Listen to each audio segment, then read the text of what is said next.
Okay, children, let's go to paragraph number 11. I didn't jump, I didn't tremble, I didn't cry out. There was no time to do any such thing. The snake slithered along my shoulder and coiled around my left arm above the elbow. The hood was spread out, and its head was hardly 3 or 4 inches from my face. Which are the new words? Tremble, cry out, slithered, elbow, hood. Let's find their meaning. Tremble, shake involuntarily, typically as a result of anxiety, excitement, or frailty. We could say that shake with fear or shiver. Cry out, shout, or make a loud sound. Slither, to move like a snake. Elbow, the joint between forearm and the upper arm. Hood, the expandable covering part of a cobra's neck. Let's check what is an elbow. Elbow, this part is elbow, the joint between forearm and the upper arm. Hood is this expandable covering part of a cobra's neck is known as hood.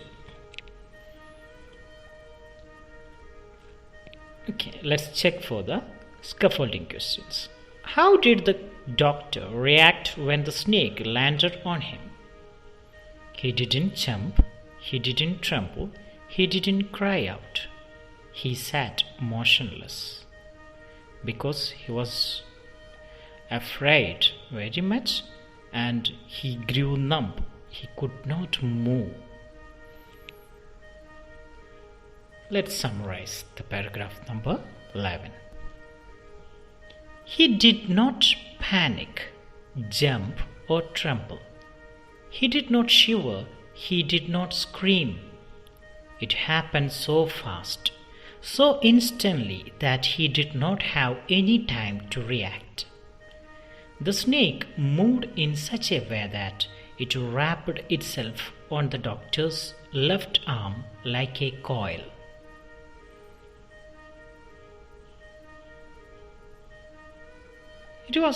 He was in such a position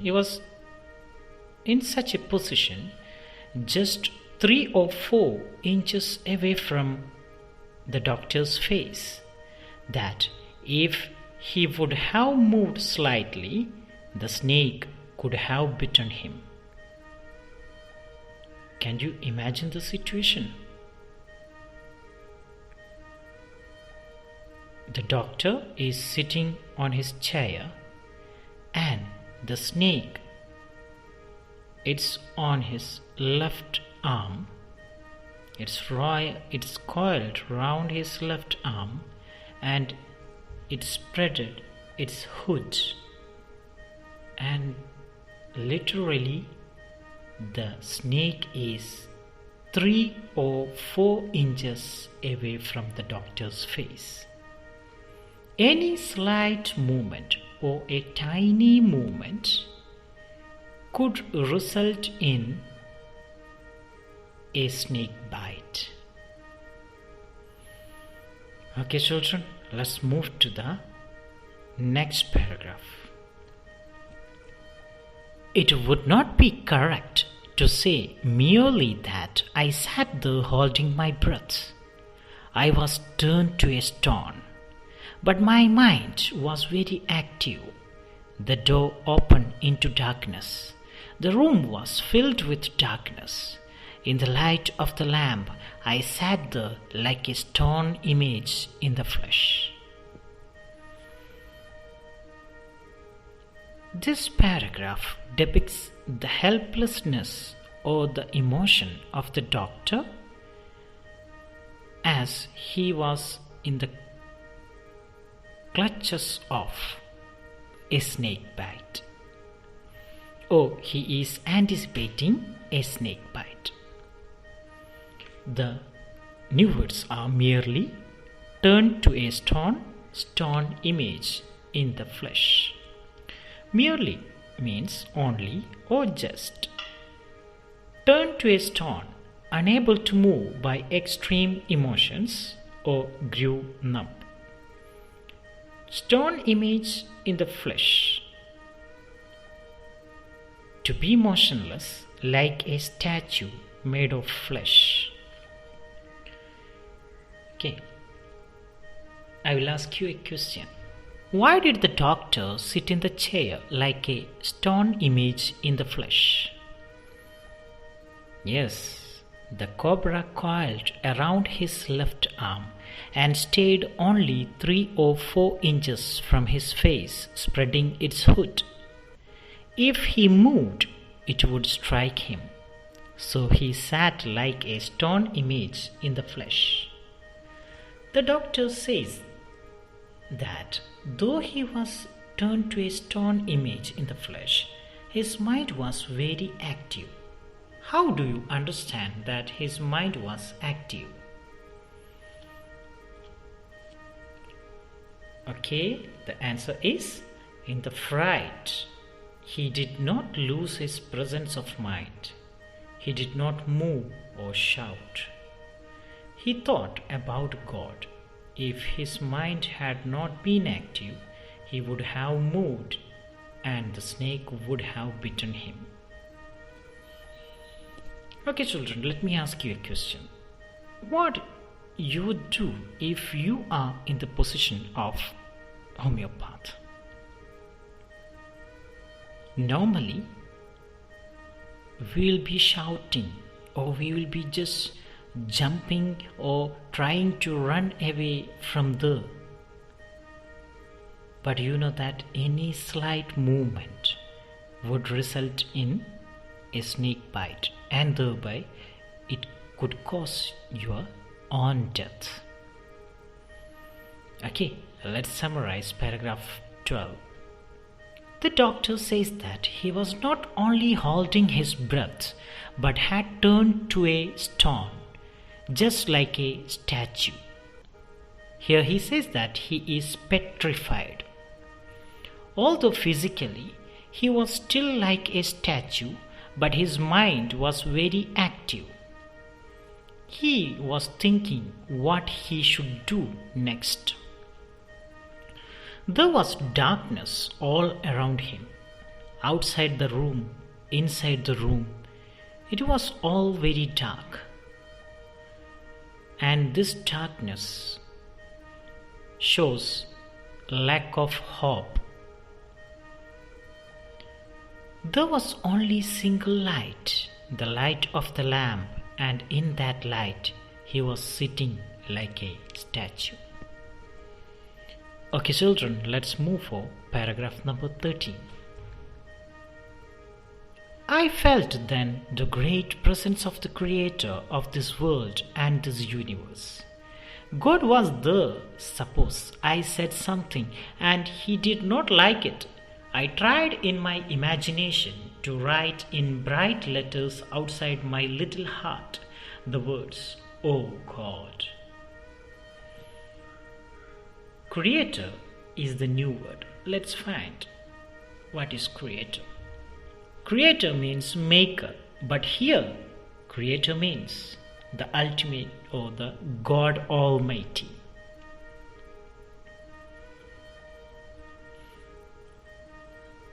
I want to ask you a question. Why did he try in his imagination to write in bright letters outside his little heart the words, "Oh God"? Because he did not want to say something that God might not like. Let's summarize paragraph number 13.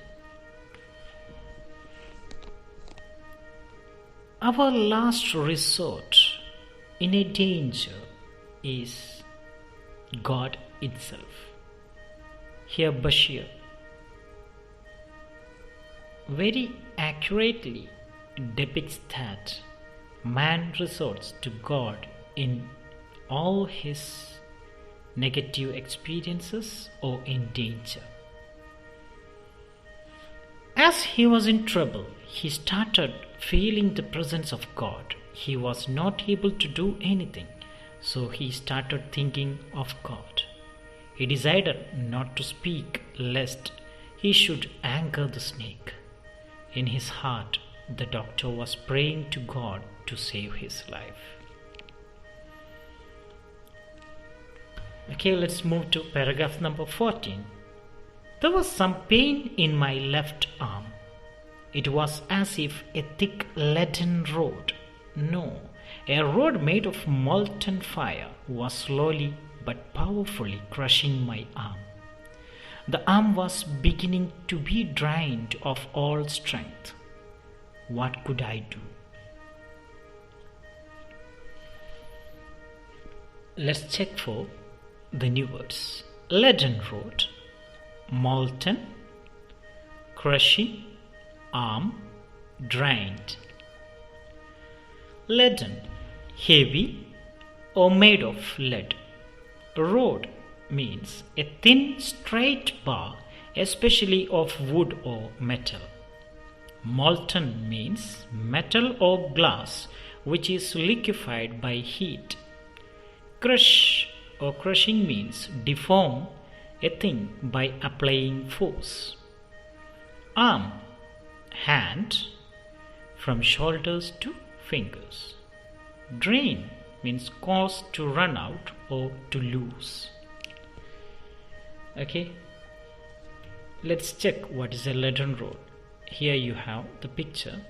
Leaden rod, a thin straight bar, especially of lead or heavy metal. Molten fire is metal or glass which is liquefied by heat. Arm, hand, from shoulders to fingers. Let me ask you some questions. What did he feel when the cobra coiled and stayed on his left arm? Yes, he felt some pain in his left arm.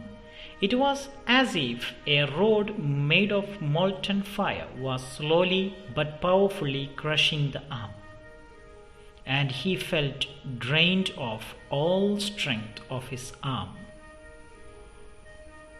What could I do? Who asked this question to whom? What is this type of question known as in literature? The homeopath asked his question himself. Such questions are known as rhetorical questions. Okay, let's summarize paragraph number 14. In this paragraph, he is saying about his feelings and experience when the cobra coiled around his left arm. He says that it is like a leaden rod. No, it is just like a molten fire crushing his arm. As this snake has coiled itself, it had wrapped itself around his arm. It was experiencing a lot of pain.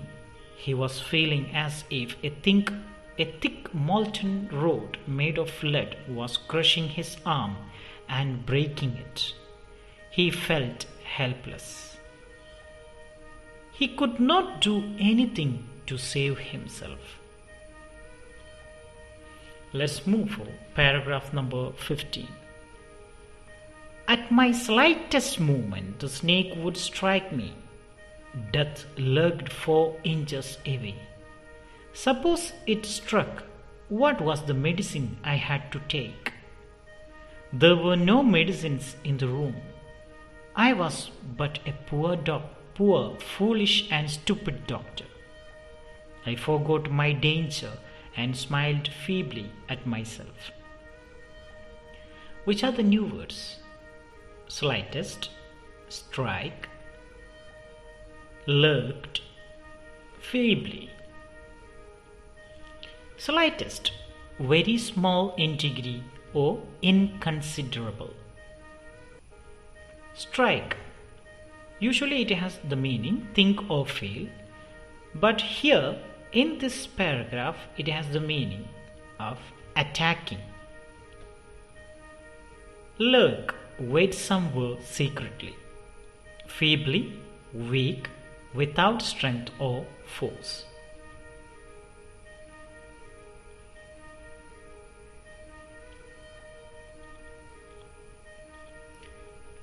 Okay, children, let me ask you a question. Why did the doctor think that death lurked 4 inches away? The snake stayed only 4 inches away from his face. If he moved, it would bite him, and there was no medicine in his room.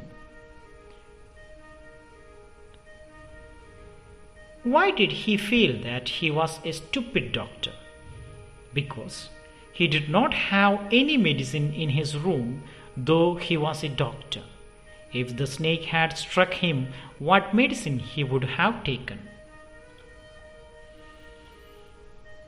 The next question is, in the story, the snake is compared to 3 objects. What are they? The snake is compared to a rubber tube, then to a thick leaden rod, and at last a beauty-conscious person. Okay, let's summarize paragraph number 15. Don't you see the irony, children? At first, the homeopath was thinking that he was a handsome, good-looking doctor, and this notion made him to take 3 decisions. In order to look more handsome, he would shave his face daily and he would grow a thin mustache. And he finds out that he is more handsome while he smiles. Then he decided that he would smile whenever he talks to somebody. And he had a wish. In order to maintain or in order to cope up with poor financial condition, he decided that he wants to marry a woman doctor with plenty of money and more practice. She should be fat for a valid reason. If he had committed any silly mistakes and wants to run away from her, she should not chase him and catch him. You know that he thinks that he has social status because he is a doctor, and he thinks that he is a bachelor and a good-looking person. So he needs a match, a perfect match. But here, what he thinks about himself, he thinks that he is a poor, foolish and stupid doctor. What made him to think about it? Let's check. He knew that if he moved a bit, the snake would attack him. Death was very near. It was sitting at a distance of 4 inches. He thought that if the snake bit him, then what would he do? Which medicine he would take? And then he recalled that there was no medicine in his room. He felt that he was a poor, foolish and stupid doctor. He was feeling very weak, as he did not have any way to come out of this situation. He smiled at his foolishness. Okay, children, I believe that you don't have any doubts from paragraph. Please subscribe this channel for more videos.